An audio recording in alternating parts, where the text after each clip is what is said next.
नमस्कार दर्शक बंधु मु परशुराम दास आपण मानकु पूर्व पक्ष को स्वागत करुछि। दर्शक बंधु ओडिशा राजनीति रे प्रशासनिक सेवारु आसी नेत्री पालटी थिबा चेहरा मानकु नेई एबे चर्चा सबुआडे जोर धरिछि। आईएएस चाकरी रो अभिजात्य क्षमतार अनुभव एवं शासन तंत्रर भितिरी कथा जानिथिबा एई ऑफिसर माने जेतेबेले राजनैतिक मैदान को ओल्लैछंती सेतेबेले लागुछि जेपरी सेमाने खूब कम समय मध्यरे शीर्ष रे पहुंची जिवे, किंतु प्रशासन चलाइबा एवं जनसाधारण को मन जीति राजनीति करिबा एई दुईटी संपूर्ण भिन्न कथा। आज आमे ओडिशा राजनीति रो एपरी दुई जन चर्चित तथा हाई प्रोफाइल महिला नेत्री विषय रे आलोचना करिबा जो माने पूर्वर आईएएस ऑफिसर थिले। एबे दुईटी प्रमुख राजनैतिक दलर बड़ चेहरा पलटिछंती। जणे हेउछंती बीजेपी रो भुवनेश्वर सांसद अपराजिता षडंगी एवं अन्य जणे हेउछंती निकटरे बीजेडी रे जोग देइथिबा सुजाता राउत कार्तिकेयन। एही दुई नेत्रींकर लक्ष्य गोटिए ओडिशार सर्वोच्च क्षमता अर्थात मुख्यमंत्री पद हासिल करिबा। किंतु सत कथा कहिबाकू गले आज तारीख रे दुई नेत्री राजनैतिक क्यारियर एक बड़ संकट दे गति करुछि। निजकू ओडिया एवं ओडियाणी बोली दाबी करुथिबा एई दुई नेत्रींकर निजस्व जनाधार नाही बोली अभियोग हेउछि। आजिर पॉलिटिकल भागवत रे आमे आलोचना करिबा काईके संकट रे पड़िछि अपराजिता और सुजातांका भविष्यत। निज दल भितरे सेमानंकु काईके कोन ठेसा करा जाउछि। सूर्यंक आलोक रे आलोकित चंद्र परी सेमानंकर एही राजनैतिक अस्तित्व केते दिन टेकी हेई रहिबो। आपण माने देखुतांतु पूर्व पक्ष। मोर आपण मानकु अनुरोध आम चैनल को लाइक करंतु, सब्सक्राइब करंतु आ बंधु मानक सहित अधिक रु अधिक शेयर करंतु।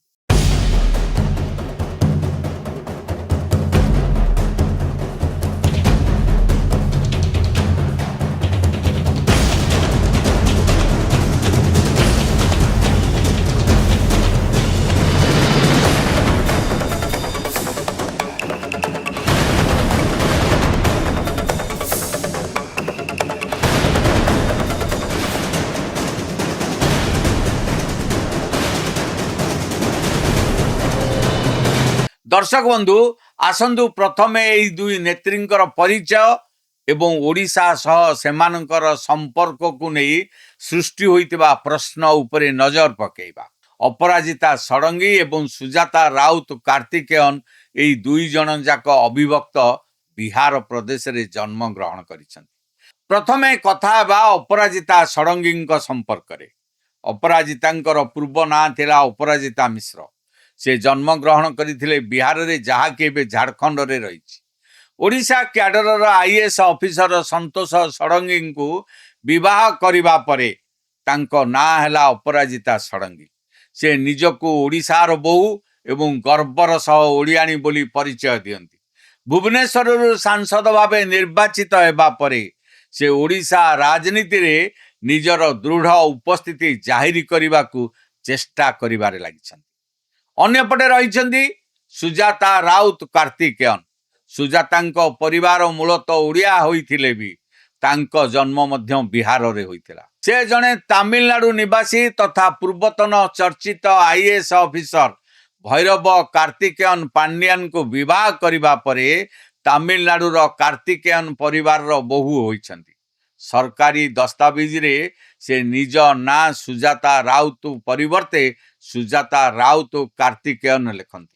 निजको ओडिया झियो बोली दाबी करी से निकटरे सरकारी चाकरी रु स्वेच्छाकृत अवसर नहीं बीजेडी रे जोग देइछंती। प्रत्यक्ष राजनीतिक मैदान को ओल्लैछंती। तेबे एठारे प्रश्न उठुची केवल ओडिया किंबा ओडियाणी रो आवेगपूर्ण स्लोगान दे एवं याकू बहु मात्रा रे प्रचार करी राजनीति रे दीर्घ दिन तिष्ठि रहिबा कौन संभवपर। एही दुई नेत्रींकर आकांक्षा एबे काहाकू लुचि करी रही नाही। दुहींकर नजर ओडिशार सर्वोच्च पदवी अर्थात मुख्यमंत्री पदवी उपरे रही। किंतु वास्तवता कौन ଆସନ୍ତୁ ପ୍ରଥମେ ଅପରାଜିତା ଷଡ଼ଙ୍ଗୀଙ୍କ ରାଜନୈତିକ ସ୍ଥିତିକୁ ସମୀକ୍ଷା କରିବା। ଅପରାଜିତା ଷଡ଼ଙ୍ଗୀ ବିଜେପି ଟିକଟରେ ଭୁବନେଶ୍ୱର ଲୋକସଭା ଆସନରୁ କ୍ରମାଗତ ଦୁଇ ଥର ସାଂସଦ ଭାବରେ ନିର୍ବାଚିତ ହୋଇସାରିଛନ୍ତି। ଏଥିରେ କୌଣସି ସନ୍ଦେହ ନାହିଁ ଯେ ସେ ଜଣେ ସୁବକ୍ତା ଏବଂ ଶୃଙ୍ଖଳିତ ପ୍ରଶାସିକା ଥିଲେ। ତେବେ ଦ୍ୱିତୀୟ ଥର ଜିତିବା ପରେ ସେ କେନ୍ଦ୍ରୀୟ ମନ୍ତ୍ରିମଣ୍ଡଳରେ ସ୍ଥାନ ପାଇବା ପାଇଁ ପ୍ରବଳ ଲବି ଚଳାଇଥିଲେ। କେନ୍ଦ୍ରୀୟ ମନ୍ତ୍ରୀ ହୋଇ ଓଡ଼ିଶା ବିଜେପିରେ ନିଜର ଦବଦବା ବୃଦ୍ଧି କରିବା ତାଙ୍କର ଲକ୍ଷ୍ୟ ଥିଲା। କିନ୍ତୁ ଠିକ୍ ଏହି ସମୟରେ ଏକ ସଙ୍କଟ ସୃଷ୍ଟି ହୋଇଛି। କୁହାଯାଏ ରାଜନୀତିରେ ଭୁଲ ନିଷ୍ପତ୍ତି କିମ୍ବା ଗୋଟିଏ ଅସାବଧାନତା ପୁରା କ୍ୟାରିୟରକୁ ପ୍ରଭାବିତ କରିଥାଏ। ଅପରାଜିତାଙ୍କ କ୍ଷେତ୍ରରେ ମଧ୍ୟ ତାହା ହିଁ ହୋଇଛି। ତାଙ୍କ ଝିଅ ସୋସିଆଲ ମିଡ଼ିଆରେ କେନ୍ଦ୍ର ସରକାରଙ୍କ ନୀତି ଏବଂ ଖାସ କରି ବିଜେପିର ଜଣେ ଓଡ଼ିଆ ନେତା ତଥା ପ୍ରଭାବଶାଳୀ ପୂର୍ବତନ କେନ୍ଦ୍ର ଶିକ୍ଷାମନ୍ତ୍ରୀ ଧର୍ମେନ୍ଦ୍ର ପ୍ରଧାନଙ୍କ ବିରୋଧରେ କିଛି ବିବାଦୀୟ ପୋଷ୍ଟ କରିଦେଲେ ସାମାଜିକ ଗଣମାଧ୍ୟମରେ। ଏହି ପୋଷ୍ଟ ସୋସିଆଲ ମିଡ଼ିଆରେ ଭାଇରାଲ ହେବା ପରେ ଦଳୀୟ ହାଇକମାଣ୍ଡଙ୍କ ନଜରକୁ ଆସିଲା। ଦଳର କେନ୍ଦ୍ରୀୟ ନେତୃତ୍ୱ ଏହାକୁ ଆଦୌ ସହଜରେ ଗ୍ରହଣ କରିପାରିନାହାନ୍ତି। ଫଳରେ କେନ୍ଦ୍ରରେ ମନ୍ତ୍ରୀ ହେବାର ଯେଉଁ ସମ୍ଭାବନା ଟିକକ ଅପରାଜିତାଙ୍କର ଥିଲା ତାହା ଏବେ ସମ୍ପୂର୍ଣ୍ଣ ଭାଙ୍ଗି ଚୁରମାର ହୋଇଯାଇଛି। କେନ୍ଦ୍ରୀୟ ନେତୃତ୍ୱଙ୍କ ନଜରରେ ସେ ଆଉ ପୂର୍ବ ଭଳି ଆସ୍ଥାଭାଜନ ହୋଇ ରହିପାରିନାହାନ୍ତି ବୋଲି ଏବେ ଦଳୀୟ ମହଲରେ ଆଲୋଚନା ମଧ୍ୟ ହେଉଛି। କେବଳ ଦଳୀୟ ହାଇକମାଣ୍ଡ ନୁହନ୍ତି, ରାଜ୍ୟ ବିଜେପି ଭିତରେ ମଧ୍ୟ ଅପରାଜିତା ଷଡ଼ଙ୍ଗୀଙ୍କୁ ନେଇ ଅନେକ ଅସନ୍ତୋଷ ରହିଛି। ଅଭିଯୋଗ ହୁଏ ଯେ ଅପରାଜିତା ଦଳୀୟ ସଂଗଠନ ଉପରେ ଭରସା ନକରି ନିଜର ଏକ ସ୍ୱତନ୍ତ୍ର ପ୍ୟାରେଲାଲ ବାହିନୀ କିମ୍ବା ନିଜସ୍ୱ ଗୋଷ୍ଠୀ ପ୍ରସ୍ତୁତ କରିଛନ୍ତି। ସେ ଦଳର ନୀତି ନିୟମ ଅପେକ୍ଷା ନିଜର ବ୍ରାଣ୍ଡିଂ ଉପରେ ଅଧିକ ଧ୍ୟାନ ଦିଅନ୍ତି। ରାଜ୍ୟ ବିଜେପିର ପୁରୁଖା ଏବଂ ବରିଷ୍ଠ ନେତାମାନଙ୍କ ସହିତ ତାଙ୍କର ସୁସମ୍ପର୍କ ନାହିଁ। ଅର୍ଥାତ୍ ସେ ଏହି ସବୁ ନେତାମାନଙ୍କୁ ମୋଟେ ଖାତିର କରନ୍ତି ନାହିଁ। ତେଣୁ ସେ ନିଜର ବାହିନୀ ଗଢ଼ିବାରେ ଲାଗିଛନ୍ତି। ସବୁଠାରୁ ବଡ଼ କଥା ହେଉଛି ବିଜେପିର ଆଦର୍ଶଗତ ମେରୁଦଣ୍ଡ କୁହାଯାଉଥିବା ରାଷ୍ଟ୍ରୀୟ ସ୍ୱୟଂସେବକ ସଂଘ ବା RSSର ଅଧିକାରୀମାନେ ମଧ୍ୟ ଅପରାଜିତାଙ୍କର ଏହି ସ୍ୱେଚ୍ଛାଚାରୀ ଶୈଳୀକୁ ପସନ୍ଦ କରୁନାହାନ୍ତି। ସଂଘୀୟ ପରମ୍ପରାରେ ବ୍ୟକ୍ତି ନୁହେଁ, ସଂଗଠନ ମୁଖ୍ୟ। କିନ୍ତୁ ଅପରାଜିତା ଷଡ଼ଙ୍ଗୀ ସଂଗଠନ ଅପେକ୍ଷା ନିଜକୁ ବଡ଼ ଦେଖାଇବାକୁ ଅପଚେଷ୍ଟା କରୁଥିବାରୁ ସଂଘ ଓ ଦଳୀୟ କର୍ମୀଙ୍କ ଗ୍ରହଣ ଯୋଗ୍ୟତା ସେ କ୍ରମାଗତ ଭାବରେ ହରାଇବାରେ ଲାଗିଛନ୍ତି।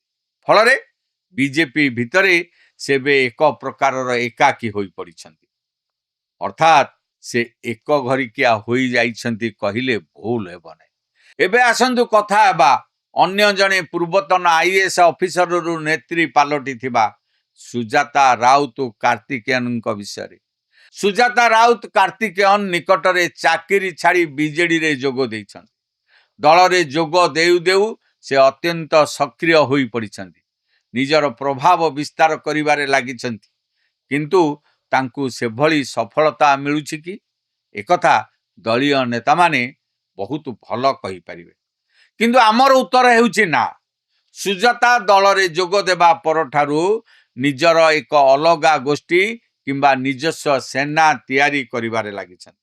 ବିଜେଡିର ଅନେକ ପୁରୁଖା ନେତା ଏବଂ ଗ୍ରାସରୁଟ୍ ନେତା ସୁଜାତା ରାଉତ କାର୍ତ୍ତିକେୟନଙ୍କର ଏହି ନେତୃତ୍ୱକୁ ଆଦୌ ଗ୍ରହଣ କରିପାରୁନାହାନ୍ତି। କାହିଁକି ଗ୍ରହଣ କରିପାରୁନାହାନ୍ତି? ଏହା ପଛରେ ରହିଛି ଏକ ବଡ଼ ରାଜନୈତିକ କାରଣ। ବିଜେଡି ନେତାମାନଙ୍କ ମନରେ ଏବେ ବି ସେହି ଅତୀତର ଭୟ ରହିଛି। ସେମାନେ ଭାବୁଛନ୍ତି ସୁଜାତାଙ୍କ ସ୍ୱାମୀ ଭୈରବ କାର୍ତ୍ତିକେୟନ ପାଣ୍ଡିଆନ ଯେପରି ଅତୀତରେ IAS ପଦବୀରୁ ଆସି ବିଜେଡିକୁ ସମ୍ପୂର୍ଣ୍ଣ ହାଇଜାକ୍ କରିବାକୁ ଚେଷ୍ଟା କରିଥିଲେ, ଦଳର ପୁରୁଖା ନେତାଙ୍କୁ କୋଣଠେସା କରିଥିଲେ ଏବଂ ଶେଷରେ ଦଳକୁ କ୍ଷମତାରୁ ହରାଇବାର ମୁଖ୍ୟ କାରଣ ପାଲଟିଥିଲେ। ସୁଜାତାଙ୍କ ଜରିଆରେ ସେହି ସମାନ ଘଟଣାର ପୁନରାବୃତ୍ତି ହୋଇପାରେ ବୋଲି ଏହି ନେତାମାନେ ଭାବୁଛନ୍ତି। ଜନସାଧାରଣ ଏବଂ ଦଳୀୟ କର୍ମୀ ସୁଜାତା ରାଉତ କାର୍ତ୍ତିକେୟନଙ୍କ ଭିତରେ ସିଧାସଳଖ ଭୈରବ କାର୍ତ୍ତିକେୟନ ପାଣ୍ଡିଆନଙ୍କ ଛାପ ଦେଖୁଛନ୍ତି। ଫଳରେ ବିଜେଡିର ପୁରୁଖା ନେତାମାନେ ସୁଜାତା ରାଉତ କାର୍ତ୍ତିକେୟନଙ୍କୁ ସନ୍ଦେହ ଆଖିରେ ଦେଖୁଛନ୍ତି। ତାଙ୍କ ନେତୃତ୍ୱକୁ ଭିତରେ ପ୍ରବଳ ବିରୋଧ ମଧ୍ୟ କରୁଛନ୍ତି। ଏକଥା ଆମେ କହୁନୁ, ଏକଥା ଏବେ ଦଳ ଭିତରେ ଆଲୋଚନା ହେବାରେ ଲାଗିଛି। ଦର୍ଶକ ବନ୍ଧୁ, ଏହି ଦୁଇ ନେତ୍ରୀଙ୍କର ସ୍ଥିତିକୁ ଯଦି ଆମେ ଗଭୀର ଭାବେ ଅନୁଧ୍ୟାନ କରିବା ତେବେ ଗୋଟିଏ କଥା ସ୍ପଷ୍ଟ ହୋଇଯାଏ, ଏହି ଦୁଇ ନେତ୍ରୀଙ୍କର ନିଜସ୍ୱ କୌଣସି ବଡ଼ ଜନାଧାର ନାହିଁ। ଜ୍ୟୋତିର୍ବିଜ୍ଞାନରେ କୁହାଯାଏ ଚନ୍ଦ୍ରର ନିଜସ୍ୱ କୌଣସି ଆଲୋକ ନଥାଏ, ସେ ସୂର୍ଯ୍ୟଙ୍କ ଆଲୋକରେ ଆଲୋକିତ ହୋଇ ଝଟକିଥାଏ। ରାଜନୀତିରେ ମଧ୍ୟ ଅପରାଜିତା ଷଡ଼ଙ୍ଗୀ ଏବଂ ସୁଜାତା ରାଉତ କାର୍ତ୍ତିକେୟନଙ୍କ ଅବସ୍ଥା ଲିଭି ଯାଉଥିବା ଚନ୍ଦ୍ର ପରି। ଅପରାଜିତା ଷଡ଼ଙ୍ଗୀ ଯାହା ବି ଜିତୁଛନ୍ତି କିମ୍ବା ଚର୍ଚ୍ଚାରେ ଅଛନ୍ତି ତାହା ବିଜେପି ଦଳର ନିଜସ୍ୱ ଭୋଟ ବ୍ୟାଙ୍କ, ପ୍ରଧାନମନ୍ତ୍ରୀ ନରେନ୍ଦ୍ର ମୋଦିଙ୍କର ଲୋକପ୍ରିୟତା ଏବଂ ଦଳୀୟ ଚିହ୍ନ ପାଇଁ। ଅନ୍ୟପଟେ ସୁଜାତା ରାଉତ କାର୍ତ୍ତିକେୟନ ଯାହା ବି ସ୍ୱପ୍ନ ଦେଖୁଛନ୍ତି ତାହା ବିଜେଡିର ଆଞ୍ଚଳିକ ସଂଗଠନ ଏବଂ ନବୀନ ପଟ୍ଟନାୟକଙ୍କ ଦ୍ୱାରା ସୃଷ୍ଟି କରାଯାଇଥିବା ଭୋଟ ବ୍ୟାଙ୍କ ଉପରେ ଆଧାରିତ। ଯଦି ଆଜି ଏହି ଦୁଇଟି ଦଳ ବିଜେପି ଓ ବିଜେଡି ଏହି ଦୁଇ ନେତ୍ରୀ ସୁଜାତା ରାଉତ କାର୍ତ୍ତିକେୟନ ଓ ଅପରାଜିତା ଷଡ଼ଙ୍ଗୀଙ୍କ ହାତ ଛାଡ଼ି ଦିଅନ୍ତି କିମ୍ବା ସେମାନଙ୍କୁ ଦଳୀୟ ଟିକେଟ ନ ଦିଅନ୍ତି ତେବେ ରାଜନୈତିକ ମଇଦାନରେ ସେମାନଙ୍କର ଅସ୍ତିତ୍ୱ ମହାଶୂନ୍ୟ ହୋଇଯିବ। ନିଜ ବଳରେ ନିର୍ବାଚନ ଜିତିବାର କ୍ଷମତା କିମ୍ବା ଜନସାଧାରଣଙ୍କ ସହିତ ସେପରି ସିଧାସଳଖ ଆବେଗପୂର୍ଣ୍ଣ ସମ୍ପର୍କ ଯୋଡ଼ିବା ଏହି ଦୁଇ ନେତ୍ରୀମାନଙ୍କ ପାଖରେ କ୍ଷମତା ନାହିଁ। ପ୍ରଶାସନିକ ସେବାରୁ ରାଜନୀତିକୁ ଆସିବା ଖରାପ କଥା ନୁହେଁ, କିନ୍ତୁ ଆଇଏଏସ୍ ଅଫିସର ହୋଇଥିବା ସମୟର ଅହଙ୍କାର କିମ୍ବା ଶାସନ କରିବାର ମାନସିକତାକୁ ଯଦି ଜଣେ ନେତା ରାଜନୀତିରେ ବ୍ୟବହାର କରିବ ତେବେ ଗଣତନ୍ତ୍ରରେ ତାହା ବେଶୀ ଦିନ ଚାଲିବ ନାହିଁ। ଓଡ଼ିଶାର ଜନସାଧାରଣ ଏବଂ ଦଳୀୟ କର୍ମୀମାନେ ନେତାଙ୍କ ପାଖରୁ ନମ୍ରତା, ସଂଗଠନ ପ୍ରତି ନିଷ୍ଠା ଏବଂ ମାଟି ସହ ଯୋଡ଼ି ହୋଇ ରହିବାର ମନୋଭାବ ଚାହାନ୍ତି, ଯାହାକି ଏହି ଦୁଇ ନେତ୍ରୀଙ୍କ ପାଖରେ ଅଦ୍ୟାବଧି ଦେଖିବାକୁ ମିଳୁନାହିଁ। ଅପରାଜିତା ଷଡ଼ଙ୍ଗୀ ଏବଂ ସୁଜାତା ରାଉତ କାର୍ତ୍ତିକେୟନ ଦୁହେଁ ମୁଖ୍ୟମନ୍ତ୍ରୀ ହେବାର ବଡ଼ ସ୍ୱପ୍ନ ଦେଖୁଛନ୍ତି ସତ, କିନ୍ତୁ ନିଜ ନିଜ ଦଳ ଭିତରେ ସୃଷ୍ଟି କରିଥିବା ବିବାଦ, ଗୋଷ୍ଠୀ କନ୍ଦଳ ଏବଂ ଗ୍ରାସରୁଟ୍ କର୍ମୀଙ୍କ ଠାରୁ ଦୂରେଇ ଯିବା କାରଣରୁ ସେମାନଙ୍କର ରାଜନୈତିକ ଭବିଷ୍ୟତ ଏବେ ସଙ୍କଟ ଘେରରେ। ଦଳର ବରିଷ୍ଠ ନେତା, ସଂଘର କାର୍ଯ୍ୟକର୍ତ୍ତା ଏବଂ ସାଧାରଣ ଜନତାଙ୍କ ଅସନ୍ତୋଷ ଭିତରେ ଏହି ଦୁଇ ନେତ୍ରୀ ନିଜର ସ୍ଥିତି ବଞ୍ଚେଇ ପାରିବେ ତ, ନା ରାଜନୀତିର ଏହି ବିଶାଳ ସମୁଦ୍ରରେ ସେମାନେ ହଜିଯିବେ? ତାହା ଆଗାମୀ ସମୟ ହିଁ କହିବ। ଆପଣମାନଙ୍କର କ'ଣ ମନେ ହୁଏ? ଅପରାଜିତା ଷଡ଼ଙ୍ଗୀ ଏବଂ ସୁଜାତା ରାଉତ କାର୍ତ୍ତିକେୟନ କ'ଣ ନିଜର ଭୁଲ ସୁଧାରି ଓଡ଼ିଶା ରାଜନୀତିରେ ନିଜକୁ ସାବ୍ୟସ୍ତ କରିପାରିବେ, ନା ନିଜସ୍ୱ ଜନାଧାର ନଥାଇ ସେମାନଙ୍କ ରାଜନୈତିକ କ୍ୟାରିୟର ସତରେ ସଙ୍କଟରେ ପଡ଼ିଯାଇଛି? ଆପଣମାନଙ୍କର ମୂଲ୍ୟବାନ ମତାମତ ଆମକୁ କମେଣ୍ଟ ବକ୍ସରେ ନିଶ୍ଚୟ ଜଣାନ୍ତୁ। ଭିଡ଼ିଓଟି ଭଲ ଲାଗିଥିଲେ ଏହାକୁ ଲାଇକ୍ କରନ୍ତୁ, ବନ୍ଧୁମାନଙ୍କ ସହିତ ଅଧିକରୁ ଅଧିକ ସେୟାର କରନ୍ତୁ। ଆମ ଚ୍ୟାନେଲ ପୂର୍ବ ପକ୍ଷକୁ ସବସ୍କ୍ରାଇବ୍ କରିବା ପାଇଁ ଭୁଲନ୍ତୁ ନାହିଁ। ଆଉ ଗୋଟିଏ କଥା, ଆପଣମାନଙ୍କ ମଧ୍ୟରୁ ଅନେକ ଆମ ଭିଡ଼ିଓ ଦେଖୁଛନ୍ତି ସତ, କିନ୍ତୁ ସବସ୍କ୍ରାଇବ୍ କରିବାକୁ ଭୁଲି ଯାଉଛନ୍ତି। ତେଣୁ ଅନୁରୋଧ କରୁଛୁ ଆମ ଚ୍ୟାନେଲ ପୂର୍ବ ପକ୍ଷକୁ ସବସ୍କ୍ରାଇବ୍ କରି ଆମ ପୁରା ଟିମ୍କୁ ଉତ୍ସାହିତ କରନ୍ତୁ। ଫେସବୁକରେ ମଧ୍ୟ ଆମ ସହ ଯୋଡ଼ି ହୋଇ ରହନ୍ତୁ। ଏଇଠି ଶେଷ କରୁଛି ଆଜିର ପଲିଟିକାଲ ଭାଗବତ। ପୁଣି ଦେଖା ହେବ ଏକ ନୂଆ ଅଧ୍ୟାୟ ସହିତ। ରହୁଛି, ନମସ୍କାର। ଚାକିରି ଚିନ୍ତାରେ ସରି ଯାଉଛି ସମୟ, ବଢି ଯାଉଛି ବୟସ। ୟେସ୍, ଆପଣ ବି ଏଇ କଥା ଭାବୁଛନ୍ତି ନା? ତାହେଲେ ଟେନସନ ହୁଅନ୍ତୁ ନାହିଁ, ଏବେ ଚୁଟକିରେ ଚାଲିଯିବ ଏଇ ସବୁ ସମସ୍ୟା। ଆପଣ ପୂର୍ବ ଓଡ଼ିଶାରୁ ହୁଅନ୍ତୁ କି ପଶ୍ଚିମ ଓଡ଼ିଶାରୁ, ସହଯୋଗ କରିବ ଆଞ୍ଜେଲିନା ଏଣ୍ଟରପ୍ରାଇଜେସ୍। ଅଗରବତୀ ମେସିନ ଠାରୁ ନେଇ ପେପର ପ୍ଲେଟ ମେସିନ ପର୍ଯ୍ୟନ୍ତ ଯାହା ଖୋଜିବେ ତାହା ପାଇବେ। ଆପଣଙ୍କ ମନପସନ୍ଦର ମେସିନ ନିଅନ୍ତୁ ଆଉ ଆଜି ହିଁ ଆରମ୍ଭ କରନ୍ତୁ ବ୍ୟବସାୟ। ଯୋଗାଯୋଗ କରିବା ପାଇଁ ଡାଏଲ କରନ୍ତୁ